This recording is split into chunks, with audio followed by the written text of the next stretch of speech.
এ বিষয়ে বিস্তারিত জানাতে পশ্চিমবঙ্গ থেকে যুক্ত হচ্ছেন দীপক দেবনাথ। দীপক, জানাবেন পশ্চিমবঙ্গ সীমান্তে অনুপ্রবেশকারীদের সংখ্যা কি আরো বেড়েছে কিনা এবং এ নিয়ে রাজ্য সরকারের পক্ষ থেকে কি মন্তব্য? দেখুন, আমরা দেখেছি যে গতকাল রাতের পর থেকে বলা যেতে পারে সন্ধ্যের পর থেকে কিন্তু এই সমস্ত মানুষ যারা এই হাকিমপুর সীমান্ত অর্থাৎ উত্তর চব্বিশ পরগনা জেলার হাকিমপুর সীমান্তে জমায়েত হয়েছেন।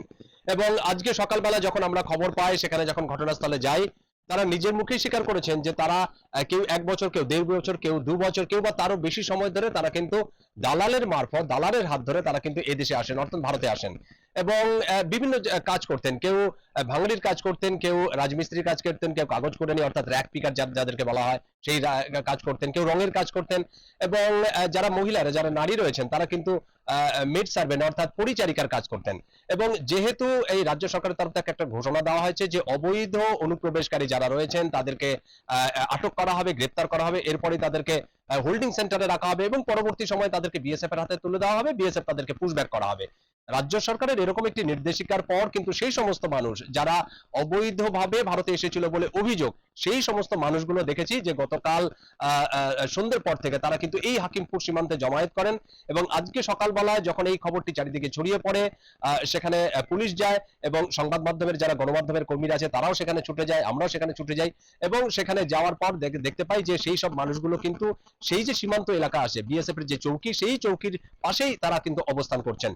এবং অসংখ্য মানুষ, প্রায় কয়েক শতাধিক মানুষ কিন্তু, তাদের মধ্যে নারী রকম আছেন, পুরুষ আছেন এবং অনেক শিশু, কিশোরও রয়েছেন, বাচ্চা রয়েছেন, তারা কিন্তু অপেক্ষা করছেন। এবং ইতিমধ্যেই বিএসএফ এর কাছে বিষয়টি জানানো হয়েছে। বিএসএফ তাদের নাম যেটি আছে সেটি কিন্তু নথিভুক্ত করেছেন, কে কোথা থেকে এসেছেন অর্থাৎ বাংলাদেশের কোথায় বাড়ি, সেটিকে নথিভুক্ত করা হচ্ছে। এরপর যে আইনি প্রক্রিয়া আছে সেই প্রক্রিয়া অনুযায়ী সেটিকে কিন্তু তাদেরকে ফেরত পাঠানো হবে। যদিও বিএসএফ এর তরফ থেকে এখনো পরিষ্কার করে কিছু জানানো হয়নি যে তাদের পরবর্তী প্রক্রিয়া কি, এই মানুষগুলোকে কিভাবে তাদেরকে ফেরত পাঠানো হবে সেই বিষয়ে জানানো হয়নি। রাজ্য সরকারের তরফ থেকেও সেরকম সরকারিভাবে কিছু জানানো হয়নি।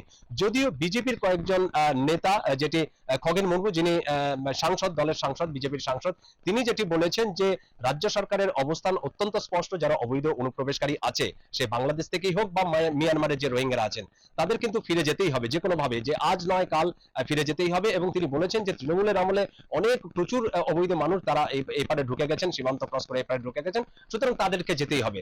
বিজেপির বিধায়ক সজল ঘোষ, তিনি একটি মারাত্মক মন্তব্য করেছেন। তিনি বলেছেন যে এবার তাদের সময় এসেছে তাদেরকে নিজেদের দেশে ফিরে যাওয়ার, এবং তাদেরকে ফুল মিষ্টি তুলে দেওয়া হবে, দুলি দিয়ে তারা চলে যাবেন। কিন্তু এরকম একটি ঘটনায় কিন্তু সেই সীমান্তে কিন্তু একটা চাঞ্চল্য ছড়িয়ে পড়েছে। এবং আজকে সকালবেলা যখন ঘটনাটি প্রকাশ্যে আসে, মিম। পশ্চিমবঙ্গ থেকে সরাসরি যুক্ত হচ্ছিলেন সহকর্মী দীপক দেবনাথ।